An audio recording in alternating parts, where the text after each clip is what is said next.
It's like the passenger's trying to convince him to get out of it. They're gonna bail, they're gonna bail. You're yelling at him to stop? It's my car. That's your car? Yeah. What you want, what you want, what you gonna do when Sheriff John Brown come for you? We were patrolling on a street where I know there's a drug house. There was a car sitting out front of it and followed it for a little bit. Was able to run the tag and it came back. Tag didn't belong to that vehicle. So I turned on the lights and called on the traffic stop and it slowed down and acted like it was gonna pull over. Then it took off at a high rate of speed through the parking lot. Ran its tag, it's expired. Westbound on Harry and now northbound on Old Manor.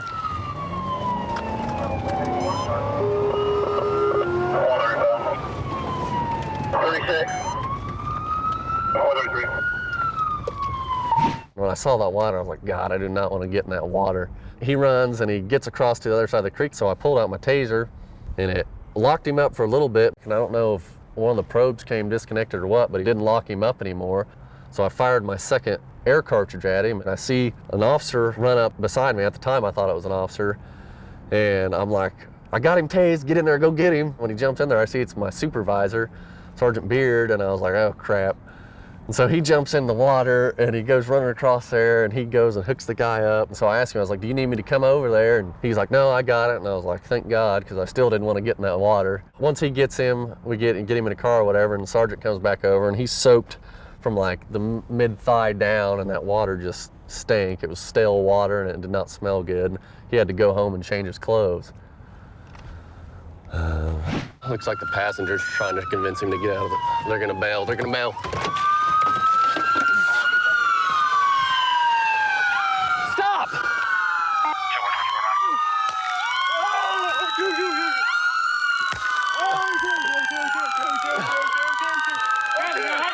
I've got him tased, get in there, get in there. Chases in lots of different ways. I mean, for this chase, got pretty lucky. When we went south on Fabrique, I saw that there was a police car that was coming up north, just coincidentally trying to get into the area for the chase. And I think when the driver saw that other cop car was coming towards him, they decided he was gonna bail. And so then he jumped out of the car while it was moving, which is another pretty rare thing. Were you also running because of the meth? No? The meth? I mean, the meth that you gave to Tanya and told her to hide it? That's what she says. What meth? The meth that we found in her sock. She said you threw it to her during the chase and said, hide this. No. No? I put that on my son. Hell no. Have you ever done meth? Yes, I have. How often do you do meth? Usually I'll do like once like every 3 or 4 days. And that's the way it works out a lot of times when there's illegal drugs or whatever it be in the vehicle. Everybody tries to point the finger at everybody else.